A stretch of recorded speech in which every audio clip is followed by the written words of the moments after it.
বহুজনক প্ৰত্যাহ্বান জনায় স্বাৱলম্বিতাৰ উদাহৰণ দিছে একাংশ পুৰুষ মহিলাই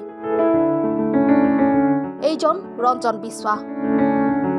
পূৰ্বে আছিল এখন সৰু দোকান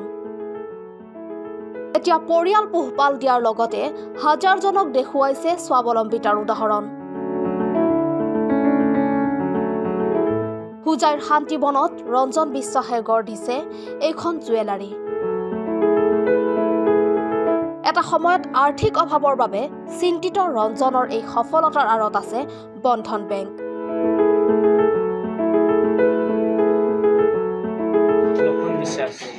প্ৰথমে আপুনি কিমান লোন লৈছিল আমি প্ৰথমত লৈছোঁ ৮,০০০ টকা লোন কিমান সময় ২০১১ত বৰ্তমান ৮,০০০ৰ পৰা ষ্টাৰ্ট কৰি কিনে মই ১৫,০০০ ২০,০০০ এতিয়া মই বৰ্তমান লৈ আছোঁ ১ লাখ টকা লৈ দোকানটো মই ধীৰে ধীৰে ষ্টাৰ্ট কৰিছোঁ লাহে লাহে অলপ টকা ইনভেষ্ট কৰি কিনে ঠিক আছে এতিয়া ১ লাখ টকালৈকে মই ইনভেষ্ট কৰি আছোঁ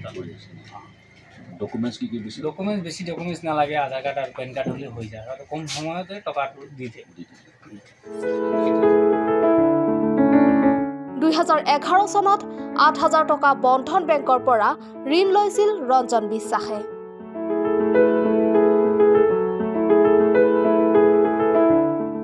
এতিয়া কাৰো ওচৰত হাত পাতিব নালাগে ৰঞ্জনে কেৱল ৰঞ্জনে নহয় ৰেৱতী বিশ্বাস আৰু ৰঞ্জন কৰ্মকাৰে দেখুৱাইছে এনে উদাহৰণ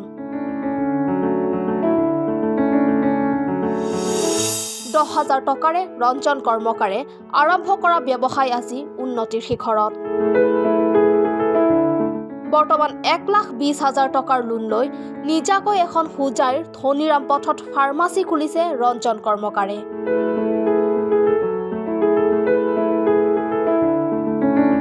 কম সুতৰ হাৰত ঋণ লৈছিল বন্ধন বেংকৰ পৰা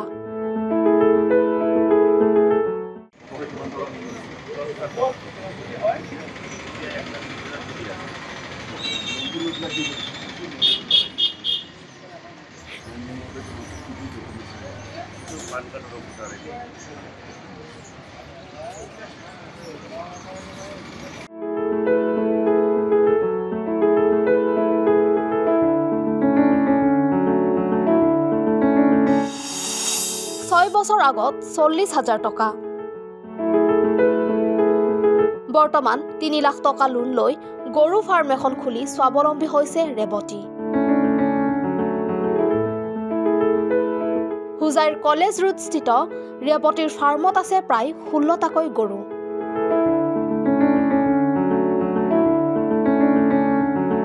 বন্ধন বেংকৰ পৰা পোৱা এই লোনেৰে সৰুকৈ দোকান এখনো খুলিছে ৰেৱতীয়ে বন্ধন বেংক মানে যেন এতিয়া দুখীয়াৰ সহায়কাৰী প্ৰথমে কিমান লৈছিল বন্ধন বেংকৰ ৪০,০০০ কেইবছৰ আগত ৪ বছৰ আগত সেইটো লৈ কি কৰিছিলে এইটো গৰু পাৰম তাৰপিছত এতিয়া বৰ্তমান কিমান লৈছে এবাৰ ৩ লৈছোঁ ৩ লাখ লৈ আপুনি আকৌ গৰু ফাৰ্ম গৰু কেইজন আছে আপোনাৰ জাৰ্চি টোটেল মান আৰু ১৬-১৭ মান আছে পোৱালি তোৱালি লৈ আৰু দোকান এখন দিছোঁ নিউজ ডেস্ক ৰিপৰ্টাৰ এনি